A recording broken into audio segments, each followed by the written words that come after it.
I'm just make up parts of this because I could not say all the words she can say. So here we go. Hold it. Is this the tune that we know that this tune goes with these words? Yes. It all came together? Yes. Okay, so the tune also, that's important. Okay. So 5, 6, 7, 8. Sumer is a coming in, blue to sing cuckoo. La la la la la la la la la la la la. Oh, Sumer is a coming in, blue to sing cuckoo. Yes. La la la la la la la la la la la la la la la. And without further ado, here is Lydia Martin.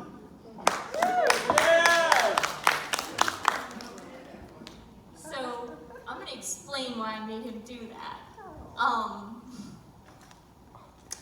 Have any of y'all seen the Errol Flynn Robin Hood? Well, they actually whistled a snatch of that in there. And Carl and I both just loved that tune.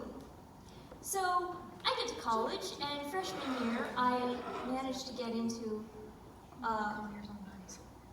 poetry class that I shouldn't have been able to get into. But I got into an upper level poetry class, and she was doing world lit and poems from all over the world in all time periods. So we started with the Greeks, and we went right on through Middle English, and I'm like, wait a second, I know this one.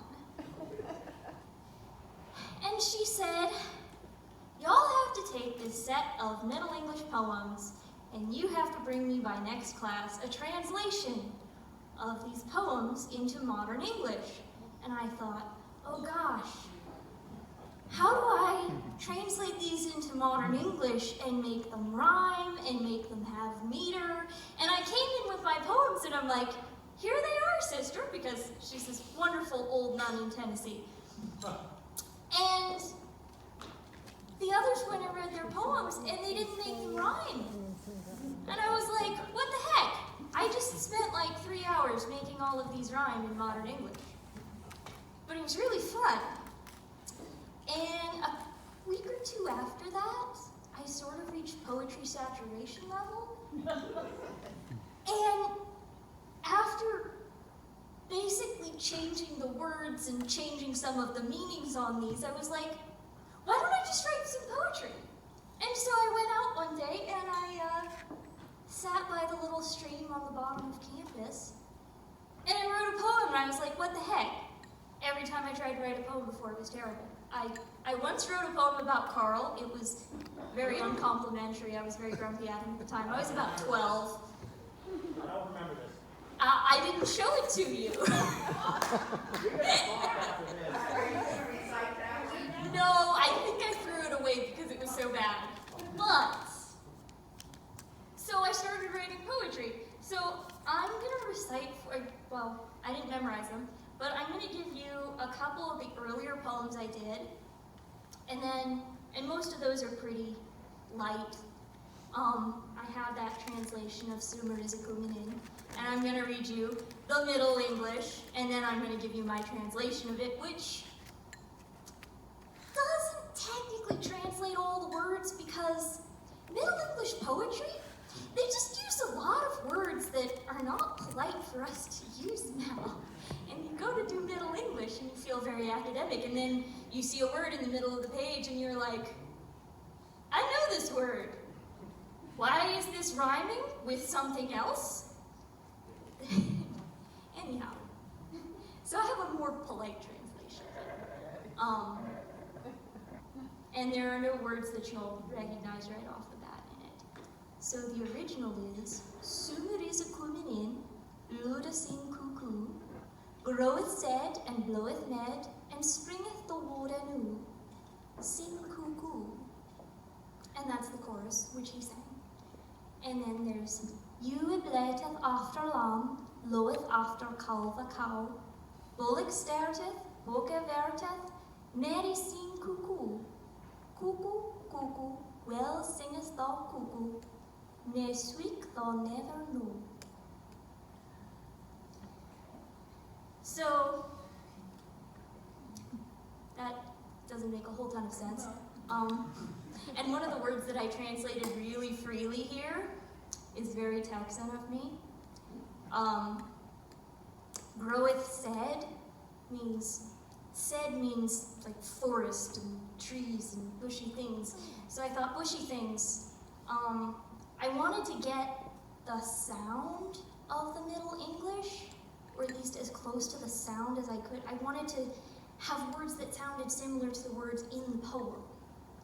So I just translated said as sage, because we got Texas sagebrush. It's bushy and leafy and tree-ish. So I have, summer is a-coming, loudly sing cuckoo, sage grows and meadow blows, and woods now spring anew. Sing cuckoo, ewe bleats for her lamb, lowing after calves the cow. Bull stretches, buck is up, merrily sing cuckoo, well sing you cuckoo, never be ever through.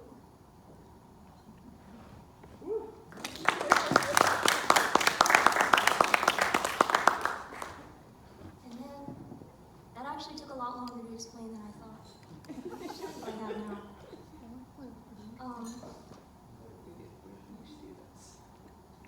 And while I'm on my early amateur attempts, I'm going to give you the first poem that I successfully wrote. Other than the translations.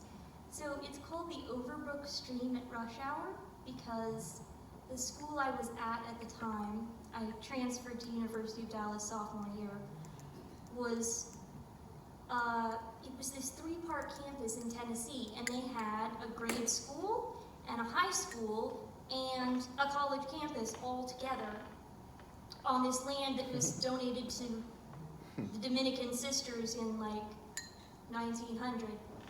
So Overbrook was the grade school, and I worked there after classes. The rustle of the waters and the rushing of the road, the racing and the chasing of the sleek, swift load, rubber on the roadway and running of the clock, moss upon the rolling stone, water on the rock. Coo calls the dove at the closing of the day, too in the twilight of the school gone gray. Lights of 1,000 cars, they glitter in the gloam. Parents on the roadway take their children home. The bustle of the city is a burden in the morn, and working at the noontide is a thing not to be borne. Evening comes, the quiet light, everything again all right. Give us rest throughout the night, to rise again at dawn.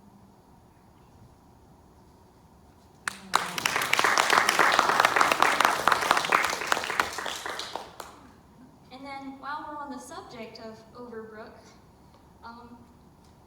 I wrote some poems while I was working there with the kids because they're running all over the playground and I'm watching them. And they were really pretty well-behaved kids. So, I have a set that I wrote like all in one day. There were about 5 of them. And they're not all about the kids, but this one is. And I just gave it a title last night. I'm calling it Uniforms. Y'all can tell me if you think of a better name. 3 little magpies, black and white sparrows, gambol in the grass and run like arrows. Their words and their games and their flock wings are strange in their change and the difference of things. 3 little birds with their small eyes bright, their hearts alight, each chirping sings. Uniform garb and a single game, they play together, yet none are the same.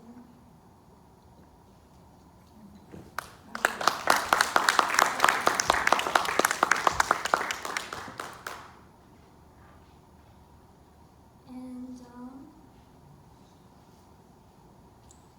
I've sort of gone all out of order.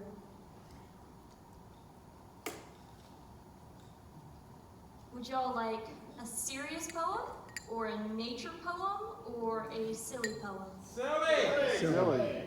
We need silly. Silly. Okay, here's a silly one. Oh gosh, I have a bunch of silly ones.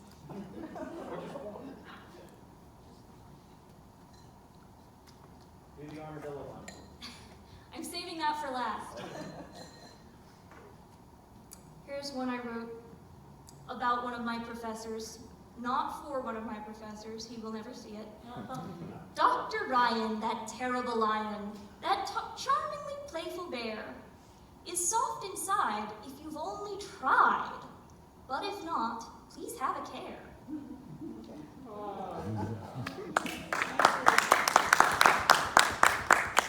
And then I have another one from when I was taking an economics class, and I was just tired of it all. It's called Capitalism and Socialism.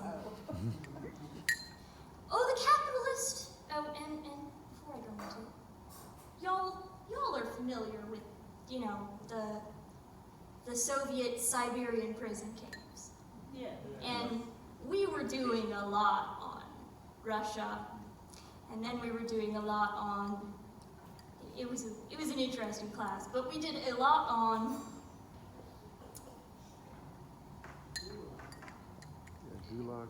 crazy kinds of over-the-top economics on both sides of the spectrum. So, oh, the capitalist will hire you, and tire you, and fire you, and foreclose your loans and mortgage and take wife and children too. The socialist will smile at you, and wile at you, and guile at you, and freight you to a quarry with the northern wolves and caribou.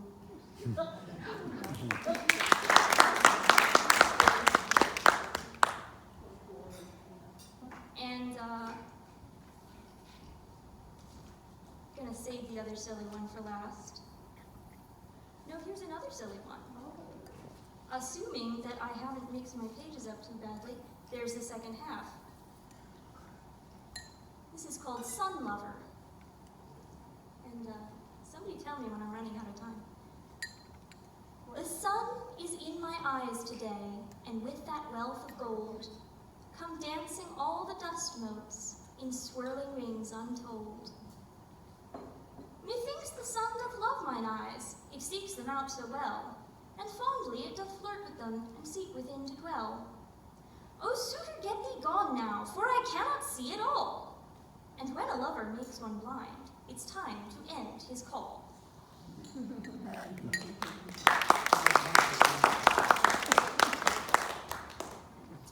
Okay,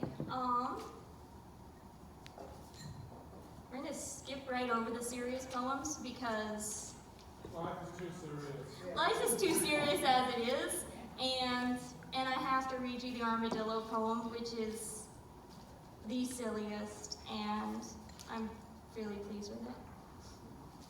So, What was the occasion on which you wrote this? I think it was after I transferred to school in Dallas, and I didn't really have an occasion, I just sort of wrote it. Out of nowhere. Okay. Little armadillo trundles through the leaves, scales upon his back, leather on his knees. Little armadillo, friendly pointed snout, look both ways before you wander all about. Little armadillo, your armor's very good, but it really isn't thick enough to stop a Chrysler hood.